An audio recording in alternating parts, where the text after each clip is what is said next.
Okey, yang ni leher bahagian depan. Ambil yang ni. Senang. Kalau guna facing memang senang. Semua pun senang. Yang penting kita kena buat dia selalu. Okey, penitikan dulu. Penitikan dulu.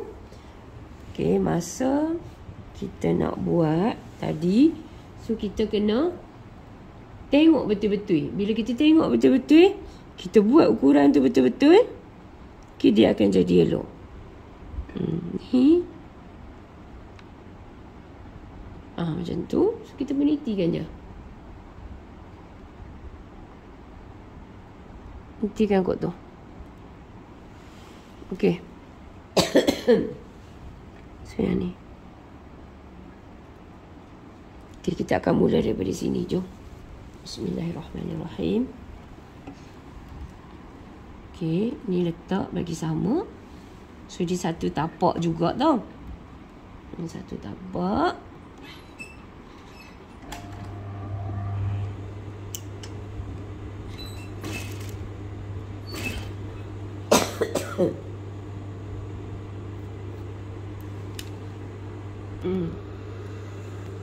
Okey, lepas tu kita jahit satu tapak.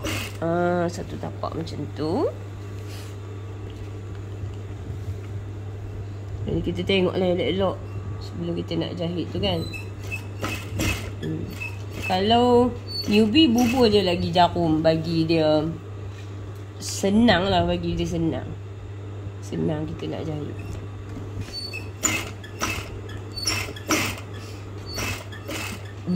Pergi beli jarum ni, jarum yang apa orang panggil langgak lari. So yang ni dia tak ori, dia besar.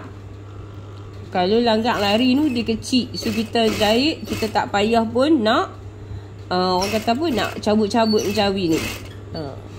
So yang ni kalau Awi tak cabut, Awi risau mata jarum Awi pula yang rosak.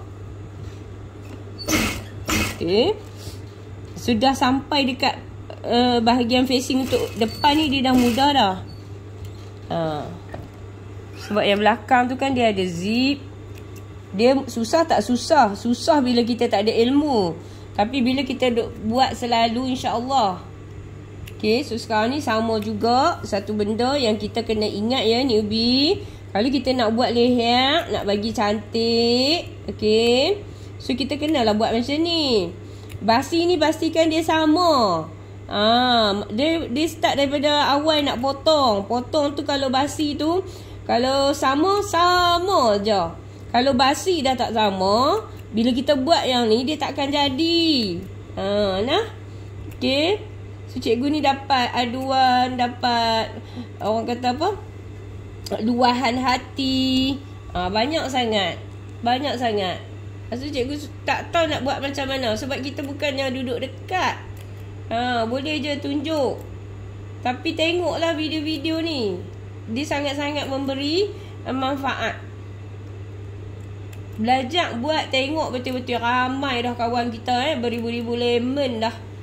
Yang kata dah pun berjaya dah pun berjaya buat daripada tak reti. Duk tengok video cikgu boleh buat dah. So perempuan semua pun kena macam tu juga. Okey. So bila dah siap, tengok elok-elok, letak mic ni, letak lagu tu, ambil kertas facing ni, tolak mic kat sini. Lagu tu. Bismillahirrahmanirrahim. Bismillah tu bagi kekak sikit. Mulut tu dia kena ringan. Kalau nak baca bismillah pun malas. Macam mana kita nak harap? Okay. So ilmu yang kita buat ni, duduk tengah guna ni, sama seperti Awi pun. Bukan Awi tokoh cerdik pandai. Ni Allah Ta'ala yang bagi. So kita kena ingat dekat dia. Kita kena ingat kat dia. So contoh kan, apa saja yang kita nak buat tu, kita baca bismillah. Okay. Sekurang-kurangnya macam kita ni minta tolong, ya Allah, kau permudahkanlah. Permudahkanlah. Okay.